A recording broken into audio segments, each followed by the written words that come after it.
The state of Kuwait is joining the world in marking the third International Day of Education, due tomorrow, under the theme Recover the Revitalize Education for the COVID-19 Generation. The third International Education Day falls amid the COVID-19 pandemic that led to global learning disruption of unprecedented scale and sovereignty. Hadil Fahad has more. Nearly a year after the World Health Organization first declared the global health emergency, the COVID-19 pandemic continues to impose a devastating toll on the education of millions of children and young people. School closures are severely undermining learning opportunities for students at all levels, from primary to higher education. The third International Day of Education will be celebrated under the slogan, Rebuild and Revitalize Education for the COVID-19 Generation. Education is a human right, a public welfare, and a social responsibility.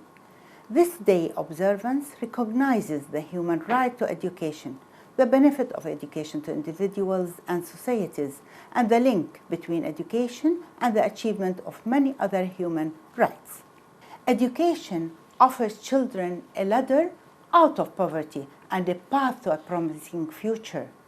It could lift hundreds of millions of people out of their inadequate life globally. To break this cycle of poverty, it is necessary to provide children opportunities to pursue education regardless of their gender, race, age, or any other factors that may make them underprivileged.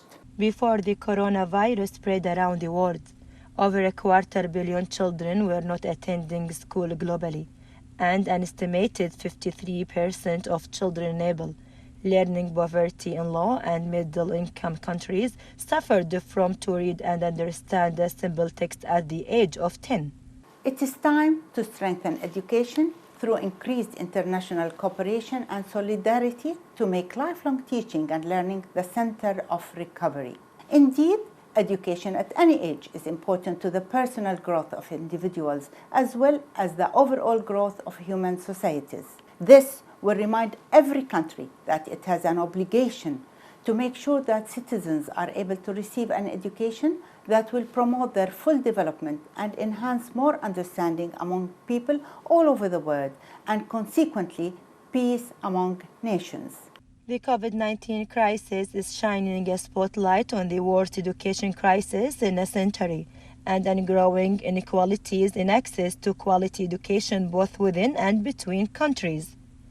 It can also serve for sustainable reform, a path forward, and a new vision for the education of the future, which harness the power of innovation, technology, and support teachers' skills and creativity.